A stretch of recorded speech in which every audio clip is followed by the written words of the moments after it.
पैसा पुरत नाही, वही सुद्धा मिळत नाही ते तरी खूप शिकावंसं वाटतं. स्वप्न आहे दुराशी त्यांना साकार करावंसं वाटतं. पेटून उठतोय समाज सारा पाहून नजरे समोरील गोहत्या. कधी कळेल साऱ्यांना निष्पाप विद्यार्थी आत्महत्या. कधी कळेल साऱ्यांना निष्पाप विद्यार्थी आत्महत्या.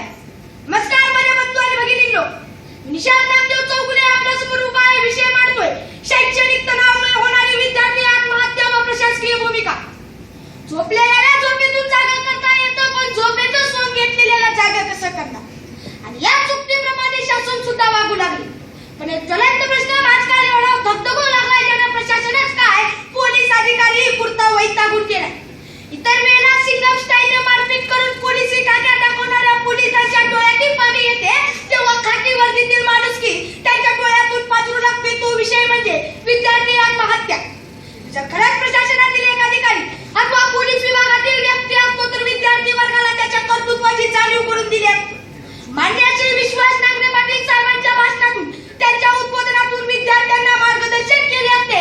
प्रत्येक शाळा कॉलेजमध्ये घरात असो अथवा नसो काउन्सिलर नेमले असते.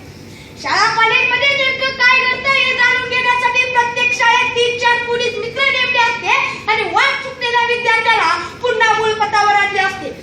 नगरसेवकांच्या मदतीने प्रत्येक वार्डात पोलीस तुमचा मित्र अशी तक्रार पेटीत बसवली असते. वेगवेगळ्या भागात खबऱ्या नेमून आधीच माहिती विखुरलेली असते. विद्यार्थी प्रतिनिधी प्रत्येक शाळा कॉलेजमध्ये दक्षता समिती नेमली असते.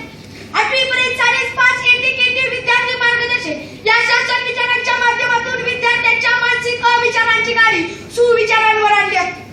विद्यार्थी अन्याय निवारण पथक नेमून विद्यार्थ्यांना विचारात घेऊन त्यांच्या समस्या जाणून घेतल्या असत्या आणि किमान महिन्यातून एकदा तरी ठराविक शाळांच्या ठराविक ठिकाणी पोलिसी दरबार घेऊन त्यांच्या समस्या आणि भावना ऐकून घेतल्या असत्या.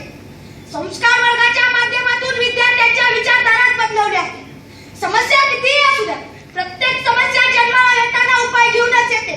आयुष्य एकदाच मिळतं हे ज्याला कळतं त्याला जग सलाम करतं हे विद्यार्थ्यांना समजावून सांगितले असते. विद्यार्थी आत्महत्येचा सुगावा लागतात. अटक वॉरंट पुरावा असो अथवा नसो धडक मोहीम राबवली असती. निष्पाप विद्यार्थ्यांचे मृतदेह पाहून खरंच माझी पहिल्यांदा सटकली असती. शाळा कॉलेजला अचानक भेट देऊन तेथील परिस्थितीचा आढावा घेतला असता.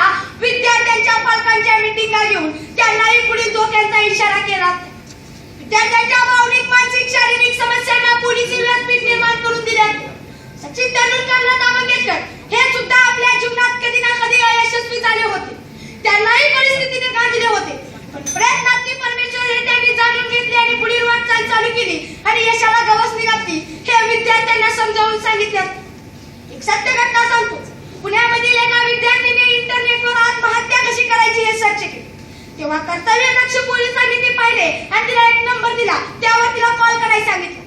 त्या विद्यार्थीने जेव्हा तिथे कॉल केला त्या नंबरवर पोलीस ठाणे पोहोचले आणि तिला आत्महत्येपासून प्रवृत्त केले. यावरून पोलीस, इंटरनेटवर गुगल यांच्यावरही नजर ठेवून आहे ते स्पष्ट होत. अख्ख्या शाळांमध्ये शालेय प्रार्थना, अब्राहम लिंकनचे पत्र याबरोबरच पोलिसी संदेशही शाळा कॉलेजमध्ये लावला असता. अख्खा विद्यार्थी वर्ग खेळ, मनोरंजन, अभ्यास याबरोबरच योगा व विपश्यनेच्या मार्गाकडे वळवला असता. शेवटी जाता जाता एक संदेश नक्कीच देऊन जातो जेणेकरून तुम्हाला पोलीस दल म्हणजे काय हे नक्कीच कळेल. घरदार संसारांच्या खाकीवरती समोर काहीच नाही. विद्यार्थी आत्महत्या थांबवण्यासाठी आम्ही सदैव तत्पर देतोय पोलीस दलामार्फत. स्वस्त बसू देत नाही आम्हालाही या निष्पाप विद्यार्थ्यांच्या हत्या.